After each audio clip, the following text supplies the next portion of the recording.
Liminality, a concept that refers to the things which are in between.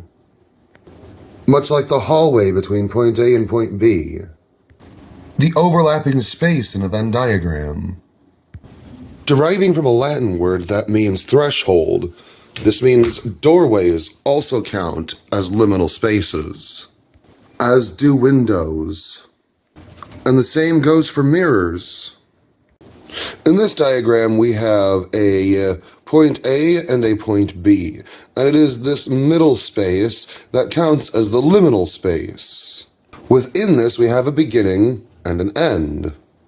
But what would happen if I were to remove point A from point B, and all we have left is a never-ending hallway with no beginning and no end?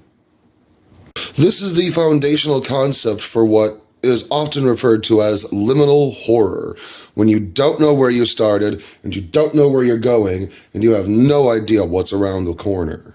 This, I believe, is what makes concepts and phenomenons such as the backrooms so appealing and interesting, because it's a universal phenomenon that we experience. The uncanny, when we don't know where we're going and we don't know how we got there. All we know is a looming threat just around the corner. This is why our minds appear to be quieted and comforted when we know where we came from and we know where we're going, when we have a point A and a point B. And that is where we start today's story.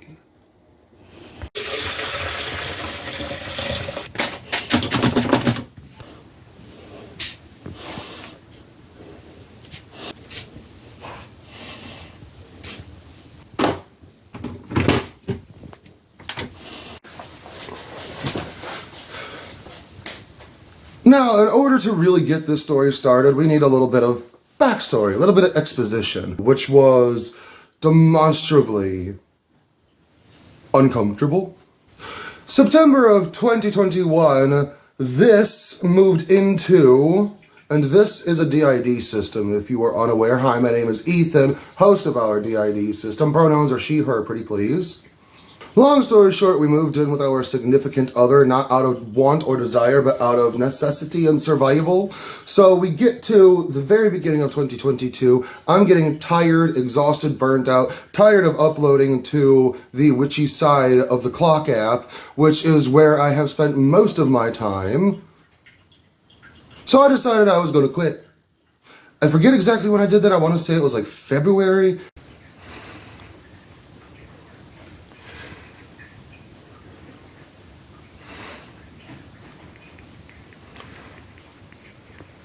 And there's me. I'm leaving Witch Talk 10 months ago. So I tried moving everything over from Clock App to the big red play button. And I did a few videos over here, and I just fell off because I couldn't find that right balance, because I still wanted to talk about witchy stuff, but I had no way to really bring it into the middle, and I didn't know what I was doing. And suffice it to say, I was not happier doing the big red play button, because I was still catering to the audience that I had left, instead of doing what I loved when I was doing big red play button to begin with. And then Aphrodite came in and said, hey, go back to TikTok. Because yes, I am one of those goobers that believes that they can talk to spirits, deities, demons, all that other good shit.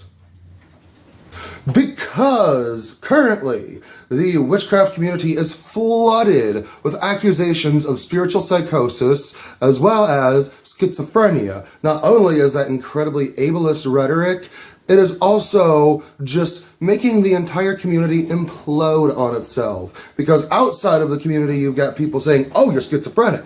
On the inside of the community, you've got people looking around going, oh, that's spiritual psychosis.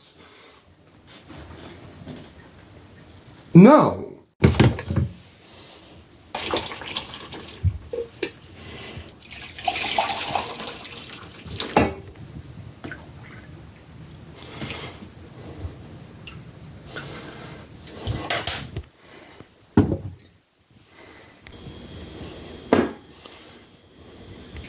So then I go back to TikTok and I'm like, okay, but why? Why am I doing this? You know, I'm bored, I'm still depressed, I think I can do things a little bit differently, and then within just a couple of weeks I find out that we're gonna have to move. Now this is either the beginning of March, or it might have been April. We figure this out and I'm like, oh hey, now I realize why I have to go back to TikTok, because I have to ask people, hey, my life is in a serious situation, please consider supporting the channel. Please consider supporting the channel. Moving on. And you see I am here, so we made it, we moved. But the couple of months from that point until the time of moving in the beginning of June was, we had to pack, we had to do all this other shit, nobody was on the same page, everything was disjointed, it was mess, it was a maddening mess. Also, finding this place was not easy, so I'm very grateful that we wound up here. But now these are the four walls, well there's more than four, but figuratively speaking, these are the four walls in which I live in my liminal hell. And that's when things get really fucking interesting. And that's when we moved here. My gorgeous backyard. If you are familiar with my TikTok content, this backyard probably looks familiar to you. And it looks familiar to me. Because you see what I'm getting at? Even though it is gorgeous, the rolling hills, the gorgeous, gorgeous trees, the nice everything we got going on here, it is still another liminal hellscape. I can't get away from this shit. I really fucking can't.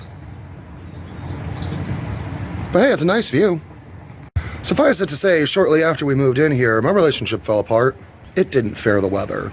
I'm not gonna get into it, I'm not gonna spill the tea, that's mine and somebody else's business, but shit happened. And I became depressed. Incredibly. And I didn't know what to do. And then the dark gunky set in. And once again, I considered punching out. Permanently. Now, since I am the host of a DID system, and I do have headmates, and they didn't want me to punch out permanently, they conspired with the gods that we work with, and we came up with this situation that is now known as the Deity series, where I spent 2 months going on multiple times a day, where I'm sharing my conversations with divinity, but there really was this sense that I was losing my goddamn mind. And in a way, I kind of was, but it wasn't because of what I was showing on the screen. A large part of it was, one, I had zero will to live. In my mind, there was this sense that this was the last thing I was ever going to do. So if I was gonna go out, I was gonna go out in style. Because you see, something that people didn't realize is that for years before I even started uploading to TikTok in May of 2021, I had been doing this kind of thing for a while, not where I'm constantly talking to deities. That came with years of cultivating skills such as meditation, learning how to astral project, spending most of my time obsessed with different forms of divination and spirit communication. And after years of trial and error and progress, that was the level that I was able to attain. It was that simple, but people didn't see that. People didn't see what was going on underneath the surface, the things that had led me to where I was then. I was just a random motherfucker coming in saying, oh hey, I'm talking to the gods, and here's a whole big, what sounds like a conspiracy against me, and it really fucking did. Basically, I understand why people thought I was losing my mind. I don't blame them in hindsight. But in the moment, I didn't care, because I still had that sort of like permeating, ever-present air of this is the last thing I'm ever going to do. Now let's talk about the stuff that was going on underneath the surface that I didn't really talk about, that was actually driving me insane. I was living here. The significant other that I had moved in here with just moved out. I didn't know where I was going to go. I didn't know what hope there was for my future. I didn't know anything that was going on. And I knew that I no longer had a car, so if I wanted to get to anywhere, I had to walk there. I had to walk, and I have not stopped walking since. Which is sort of why I opened up the video the way that I have, because I've been taking this exact same walk since September. The exact same one. Almost every day. With this, there are people that obviously are objecting to the idea that I am talking with divinity as frequently as I was. So this got people to start talking, like, coming up with this idea that I was scamming people and that I was losing my mind or suffering from spiritual psychosis. Just as I'm moving forward, the talk was building. And as I'm reaching my climax, so is that. So now we are at around Halloween, right before Halloween, where it all culminated into the conversation with Emperor Lucifer, and everything just explodes. I implode and explode, the community explodes and implodes, and I am the talk of the town. And now I'm trying to think, how do I get myself out of this? And I did not go about it well. No, sirree, I did not.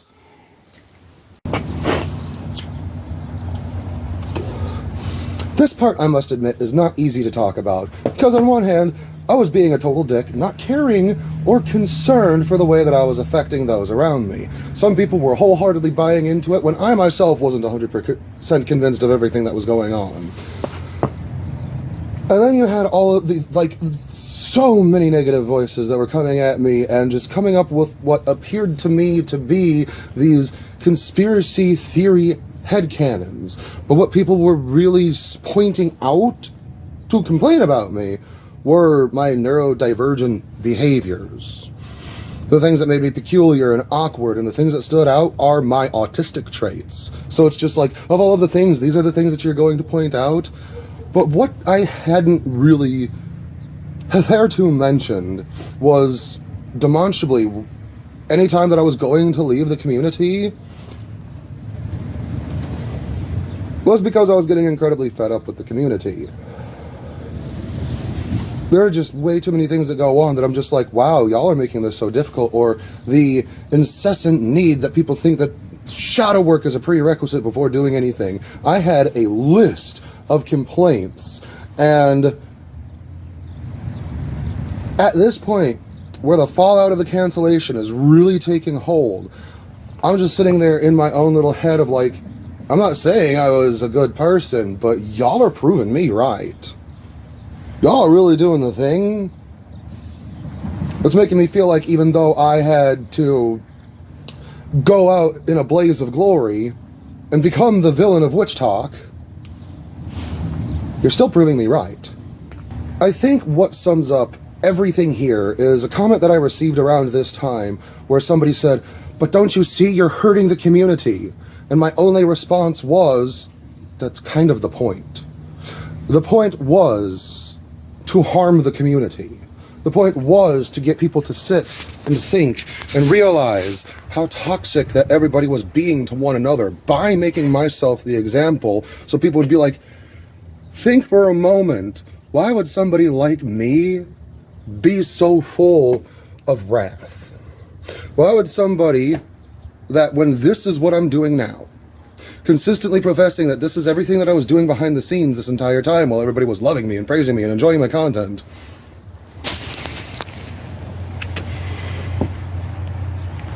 this moment right here is exactly why I had always kept that kind of thing under wraps and didn't really talk about it. And in the process of being canceled, people were misgendering me. People were coming up with all kinds of headcanons that they were then spinning as truth, inserting their own subtext into things. What makes anybody think for a moment that my objective was to preserve the community?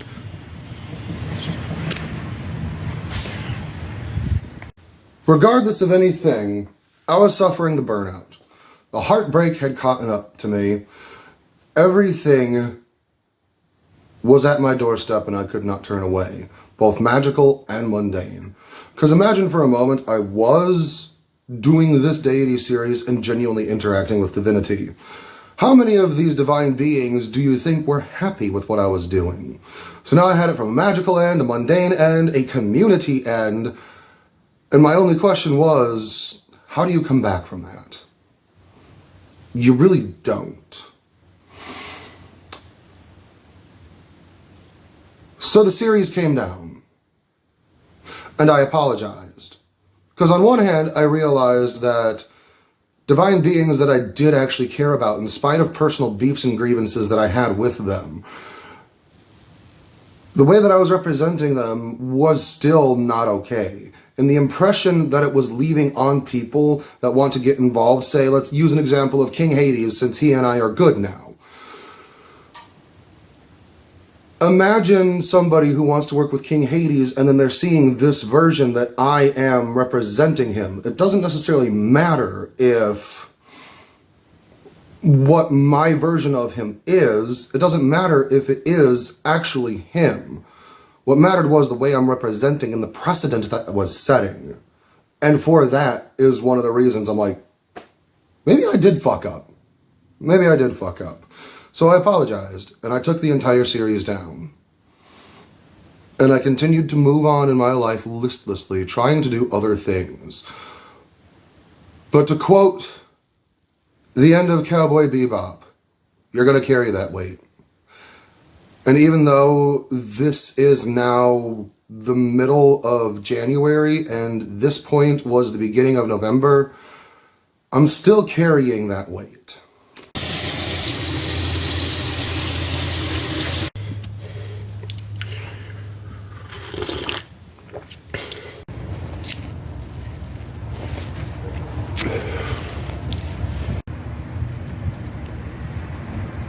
When we look up at the sky, do we really understand that it is limitless? It was at that moment that something incredible happened. A little bit before Thanksgiving, King Hades had come to me, one of the divine beings that I had beefed with and slandered the most throughout the course of the deity series. He came to me and he invited me to believe in something bigger than myself again, by challenging me to make deity videos once again. It was in that moment that I realized that I had become everything that I criticized him for being. I criticized him for being a control freak, for not explaining things to people, just trust me that I know what I'm doing. I had also become a jaded and cynical individual, hurt and burdened by the weight of everything that I knew and had experienced, and the weight that I kept carrying had taken its toll on me. And just in that single instance, I finally understood.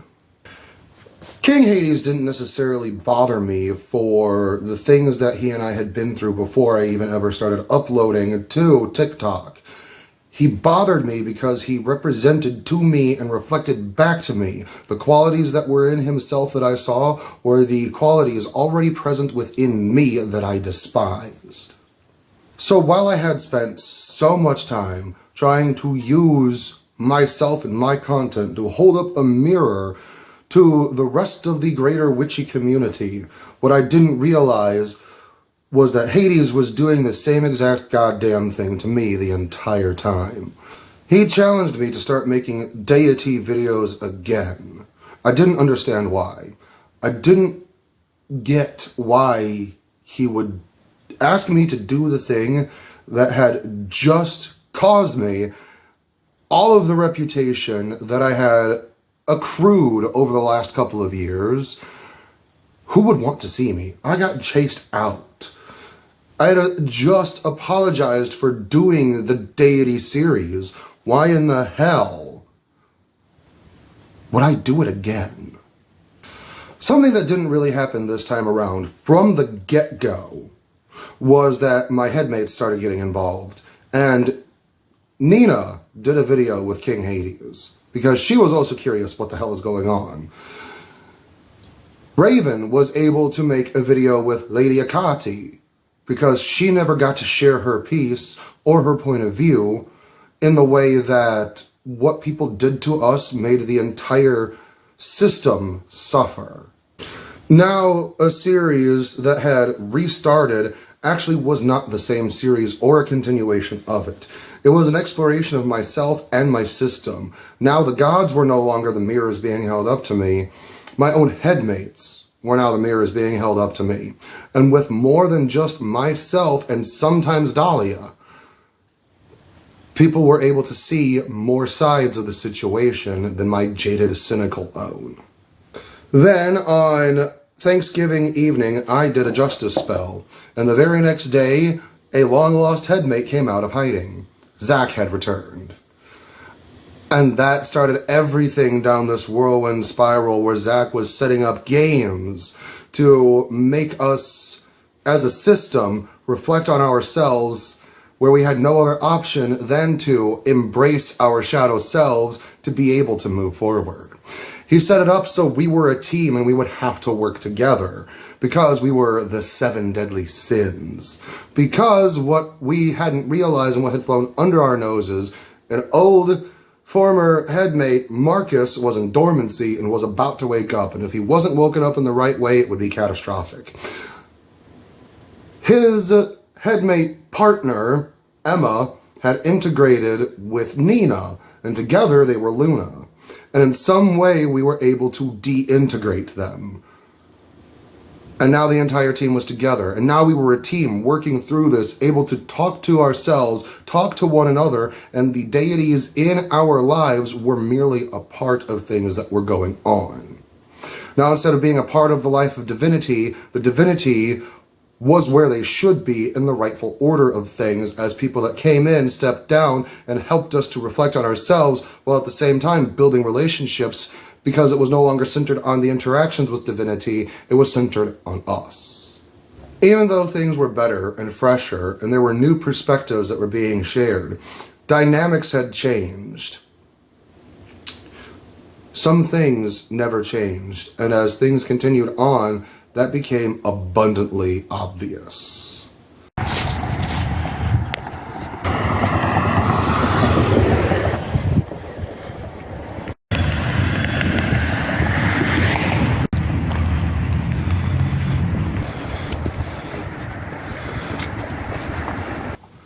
Now we are at around Christmas time, where the anxiety of being able to afford Christmas is really catching up to me, but I'm also continuing to walk in the cold where the nights are longer, and I'm going to farther locations because I'm tired of taking the same exact walk every single day. So I'm trying to change things up, but all I'm really doing is exerting myself more and making myself more exhausted. The fatigue is taking its toll at this point. And God bless my headmates, try as they might, as they were to help, it was still feeling a lot like the same pull and push and being stretched further, because in their attempts to help, what it really started to feel like was I needed to be somebody that they wanted me to be, which is easy enough because it became more and more obvious that I don't really know who I am. Which should have been obvious from the get-go. People that were paying attention to the Deity series, people that were paying attention to some of the content that I was making before the Deity series. I am an enigma, even to myself, because I don't know who I am. It is interesting enough being an alter of a DID system, because one of the main things about that is amnesia. Amnesia is sort of the name of the game when it comes to this condition. Something to emphasize is that no two systems are the same, so I do not want my experience to be blanketed over every other system that you may come to meet, know, or come across. However, in childhood, there are large chunks of memory just scooped out of our brain, and if I don't have it, another one of my headmates has it. And in this coalescence of confusion, my childhood is broken. And something else that I've brought up before is the fact that I am not the former host of my system. That's only been since 2016, and I didn't realize it until the end of 2020. So there's a almost 4-year chunk to the day where I had become the host and started living my life as somebody else entirely, when the core of my being was drastically changed. And even in the moments where I have been spending time with headmates after I reunited with them, I know these people, I recognize them, and in spending time with them, the memories start to come back to me, until one day I just realized, oh, I'm not the host. I am now, but I wasn't. So my entire identity, my sense of self, is in shambles, because even though I can put the pieces together and I can view the memories with my headmates of the times that we spent together, or I look back on the surface level memories and go, oh hey, I was there during that time, it still doesn't make up a whole person. It's as if I am living on in the memory of... It's as if I am living on in the memory of somebody else. So when it comes down to it, even though I can emotionally recall spending this time with my headmates, even if it triggers a memory, I don't remember experiencing it. It's as if people are telling me who I was, and although it resonates emotionally, and even though I know I can tell that I have built these relationships with the headmates, I believe what they say to be true, it still doesn't feel like me. And this shit happened again when I realized that, counter to everything that I had come to believe before, I do have past lives. Shortly after King Hades had challenged me to start making deity interaction videos again, he said to me, point blank, and I made a video out of it, and he said, why has it not occurred to you that you could possibly have past lives? And after a few videos, I gave up on this because it's like, what does it really matter? It's because I'm trying to recall things and it's just not coming up. And then I start doing inner child work, and something about this inner child work broke open an amnesia wall from before this life. And I know those who aren't witchy or those who aren't really into reincarnation or these kinds of spiritual beliefs, it's going to sound baffling. But I do something where all of a sudden now these past life memories are flooding back to me. And now it's the same shit with different shapes. Now, instead of being like, oh, hey, I know you, headmate Nina. I know you, Raven. Talking about other altars in my DID system. Now it's, I know you from before, King Hades. I know you from before, Lady Akati. But now, instead of trying to remember a time before 2016, I'm now recalling a time from before I was born. And it is such a weird experience because there's no difference to me. There's not a bit of difference. It's just this chunk of time versus this chunk of time.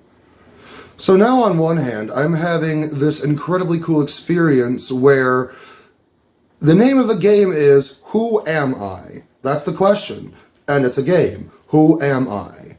So now I have more of these memories now, more of this context to help piece the puzzle together. But as I'm doing this, I'm realizing I have been doing the same thing. My soul, my personality, who or whatever it is, whatever it was, has been doing the same goddamn things as long as this soul has been in existence. Even in this life, it's same shit, different shapes. And that is incredibly reflective of the life that I'm living in this liminal hell. Since the end of the Deity series, I have rearranged my apartment at least 3 times. Maybe not major changes, but minor changes. This is the 3rd time that this apartment has looked different since the end of the Deity series. But no matter how many times I change or rearrange or move the bookshelf from the table to the bedroom and move the bed in the bedroom to a different location, no matter how much I change it, it's still the same apartment that everything happened in. It doesn't matter what direction I take when I am going on my daily walk that I take multiple times a day. I still don't have a car, I still have to walk. It doesn't matter when I decide to cross the street, it's still going down. And once I get to there, it doesn't matter if I go to the Dollar General, it doesn't matter if I go to the gas station, it's still the same goddamn walk. It doesn't matter if I try to go outside.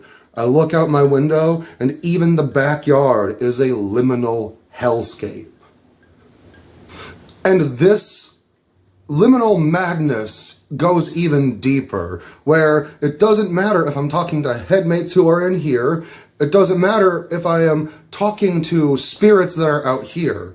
I'm still holding these conversations in my head, and there's actually nobody around me. No matter how many times I try to make content to help people feel, people like me who are obscure and do weird, quirky things, people who are neurodivergent and ask big brain questions about the cosmos and the universe and the way that things work, and other people that realm travel and other DID systems who are able to astral project outside of the body even when the body is awake and functioning. People that do incredible things that if anybody else were to hear them say it, they'd say, "You're fucking crazy." I want them to know that they're not alone, but at the end of the day, even if I am in a room full of people, I am still fucking alone.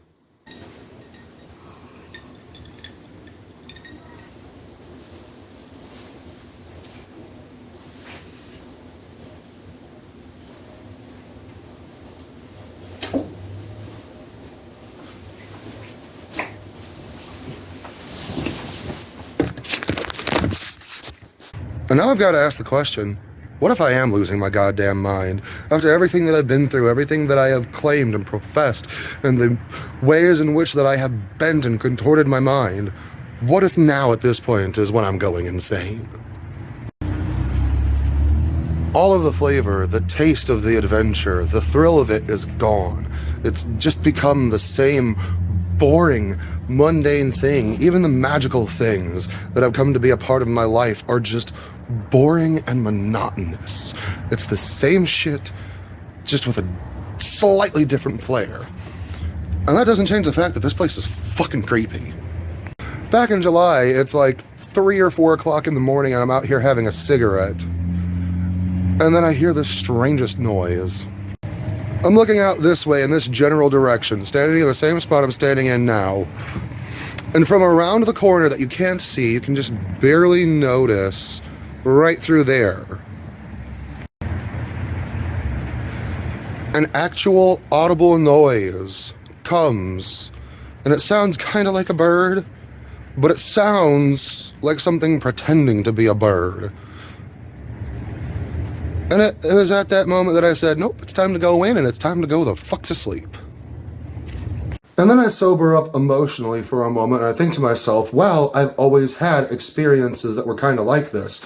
Weird nightmares of monsters and things that lurk in the dark. And the reason that I took to magic in the first place was because I wanted to learn how, well, 2 things. One, I wanted to learn how to keep myself safe from these things. So the first thing I did, even as a kid, was learn protections. And then I wanted to validate it, which is why my obsession with ghosts turned into paranormal investigation, because I wanted to seek out and find validity for the things that I was experiencing, and everything that I experienced, somebody else had experienced as well. Perfectly sound of mind, clinically sane people have had experiences like mine. But at the same time, when I was a child, I was an alter forming in a system where my identity was splitting away and becoming its own altered state of consciousness. And I realized I'm thinking myself to death. I'm just as sane as anybody else. I just have incredible beliefs, and instead of wanting to just wonder, I wanted to validate it for myself, so I have been spending the majority of my life reaching out into the magical world, and I have brought it into my experience to such a point where it's just another thing. The magic is gone. And I think that's the most upsetting part of all of this, is that this is just another Tuesday for me. It has always been this way. And I will always be constantly walking down the hallways of my mind trying to make sense of the things that are just downright inexplicable. Something's gotta fucking give. At the end of the day, a question that started off with, who am I, has come to such a point where I cannot possibly answer that question without having to take somebody else's word for it. And conversely, in my content, I'm asking others to just take my word for it. Take my word for it that I'm not insane. Take my word for it that I'm actually communicating with the divine beings that I say that I am. Take my word for it that I have all of this experience under my belt, because at the end of the day, they don't know where I came from, and they don't know where I'm going. I don't know where I'm going, and the people that see me don't see the things that I have done and gone through, the things off screen, and the years of blood, sweat, and tears that I have poured into my craft. They don't see that I am existing as a liminal being, a product of my liminal hell, and everything around me perfectly encapsulates everything that I have been and everything that I have become. I think at this point I am obviously reaching the end of the video, but just as the title would suggest, my liminal hell, there isn't really a good way to end this or to tie this off, other than I need to find a point B. I need a goal. I need a destination. I need somewhere to put myself to be the next step and the next stage, because this is getting me nowhere. But at the same time, I have put myself in this predicament where I am living off of asking people to please consider supporting the channel. Please consider supporting the channel. Please help me to get by. Do you like the content that I'm making? If you have the money to spare, throw me some coin. That way I may be able to continue doing this and performing for others, because if I do not have something of value, or if I do not make myself into something of value to make the transaction worth it, of benefit, to say, hey, I am worth the $1 to $100 that you could possibly give me. That way I can have something other than chicken gizzard and noodles to put in my face, because I can afford that, and it's 4 days worth of meal for $10, and that's all I can fucking afford. So what is it something that I would like to do now that I have posited that I would like to have a goal, another B point for me to get to?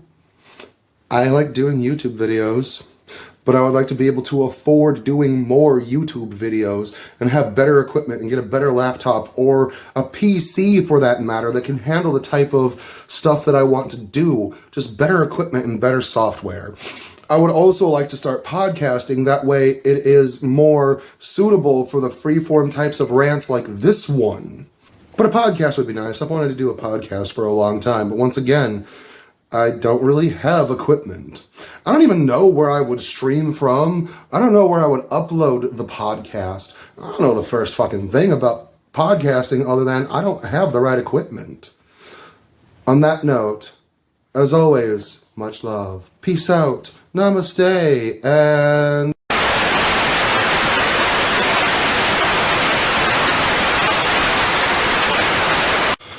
Oh, Captain, my Captain. What the hell is going on? What do you mean, Zach? Have you given up, or are you just choosing apathy? If you wouldn't mind elaborating. When did you choose to trade in love for indifference? When did you trade in passion for complacency? I'm watching you wander aimlessly, waiting for the next thing to happen. And the further you go, the further you get away from us.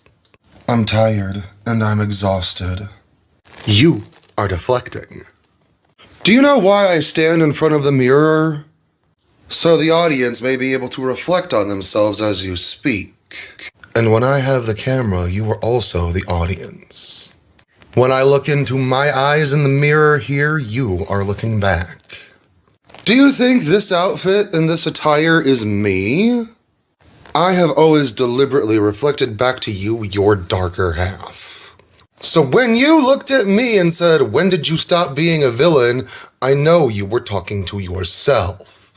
I designed it that way. Oh, so you're still the master? Think a little bit harder. You are looking at your reflection. So you're telling me I'm the master? During the Deity series, M could have been for anything, but the master is definitely one of those options. At the time, you were going by the name of Melanie. M for both Melanie as well as Moriarty. the true master. It was my plan that you were carrying out. How many times was it told to you that the map was in your head, and I am in your head because I have the map? What are you trying to imply? Have you been scratching at that wall? Or have you been avoiding it because of the safeguards that you, Darren, put in place?